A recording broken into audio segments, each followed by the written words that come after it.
আপনি বলছিলেন যে প্রতিরোধের কি কি উপায় আছে পুরুষ বন্ধ্যাত্বের ক্ষেত্রে। এখন একটু জেনে নেব এটি নির্ণয় করবার জন্য আমরা কি কি পরীক্ষা করতে পারি। পুরুষ বন্ধ্যাত্ব আমি বারবারই বলি যে বড় একটা অংশ জুড়ে আছে বন্ধ্যাত্বের, কিন্তু এর নির্ণয়টা মানে খুবই সহজ, খুব ইজি, কম দামি এবং নন ইনভেসিভ একটি টেস্টের মধ্যে আমরা এটা নির্ণয় করে ফেলতে পারি। এটা হচ্ছে সিমেন অ্যানালাইসিস বা বীর্য টেস্ট। তো এটি কিছু প্যারামিটার আছে, যে কাউন্ট হবে অ্যাটলিস্ট 15, তারপরে এটা যে মোটিলিটি নড়াচড়ার ক্ষমতাটা থাকবে অন্তত 42, এবং হচ্ছে যে নর্মাল যে গঠন সেটা থাকবে অন্তত 4। এটা WHO আমাদের জন্য এটা নির্ধারিত করে দিয়েছেন।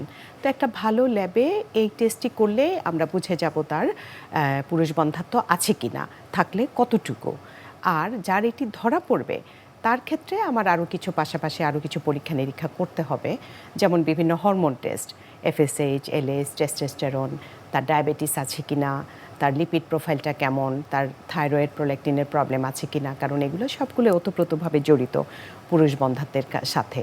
সাথে একটু স্ক্রোটামের আলট্রাসোনোগ্রাম, কারো যদি আমি জটিল মনে করি তাহলে কারো ওই যে ট্রান্সরেক্টাল আলট্রাসোনোগ্রাম করা লাগতে পারে।